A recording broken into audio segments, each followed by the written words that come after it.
So your packaging is no different. You want to be able to ensure that that happens at the retail presence as well, that your packaging is working as a salesperson, and that means consistency and making it obvious what product it is. So now is a bit of a test. What toothpaste is this? Ooh, someone knew it was Colgate. And this chocolate bar? It's not hard, is it? But hang on, I didn't know that you could speak Vietnamese. And I obscured the brand as well. And the rest of it is all Vietnamese. It's a photo I took when I was in Vietnam last time as well. So yep, it is Colgate. It's not hard to tell. And I didn't know that you could speak Russian either. So this is just two examples of consistency of packaging. Worldwide, these products have got fantastic consistency of packaging.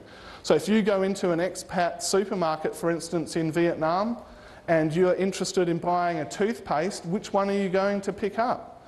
It's pretty easy for you to just go, yeah, that's the one that I'm familiar with, even that's my regular toothpaste. You don't even need to read Vietnamese, you can sort of go, oh yeah, that's the one with the added tooth whitening or whatever it is, or the triple stripe or whatever it is. They make it really easy for you to know what that product is. And that's vitally important. Is it important that Coke comes in a red can to you or to Coke? Well, both really. It's vitally important because again it's that notion of being able to recognise it, being able to see it on a shelf and being able to work out what is being promoted there and being able to know that's my brand, let me just pick that up and get out of here. Because some research has shown that people spend very little time evaluating products in retail settings. One of the studies for a repeat purchase product category estimated that it was as low as 1 second evaluating products and only 1.2 products on average were evaluated. So whether it's as extreme as that or not, it's pretty clear that supermarkets have got hundreds of thousands of lines and you usually don't want to spend hundreds of thousands of minutes working out which products you want to go and buy. You'd like to get away with being in and out in 15 minutes, half an hour, 45 minutes tops, but you're going through probably 200,000 lines in some of the medium-sized to larger size supermarkets. And so clearly there's a lot of just zoning out or tuning out, filtering out of information that happens in the retail shop. And so you need to make sure that you can focus consumers' attention, the little attention that they do give, onto your products and give your products, again, just that little bit of extra chance that your product could be picked off the shelf. Make it really simple for consumers. That's what it's really about. People are cognitive misers. They've got busy lives. They don't want to spend hours evaluating your product and tossing up the pros and cons of it. Make it really simple for them. It's the key important point. So, Wii. Who's buying a Wii for their kids this Christmas or has already bought one? No, not that kind of Wii. What's in it for me? Well, what's in it for you is that the market, i.e. consumers, they value these sorts of things. They value these benefits, they value these innovations. They value those things of convenience, assurance, reducing uncertainty, making it easier, quicker for them to be able to buy your product in the retail environment. So the market and consumers value these things, so what that means is, hopefully in the long run, the market is going to pay you a premium over above what it costs you to actually do these technology or implement these technologies, do these processes to actually transform the product in such a way to meet these demands and deliver these benefits.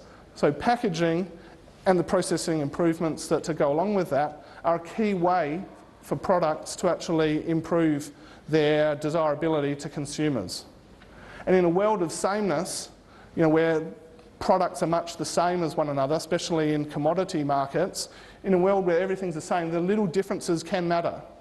It's the little differences that stand out. It's the little differences, just like the way that Mars family has instilled in its company that everywhere that a Mars bar is sold, it must look in the packaging like that example that we saw there from Russia, which is still resonant with what we know of a Mars bar in Australia.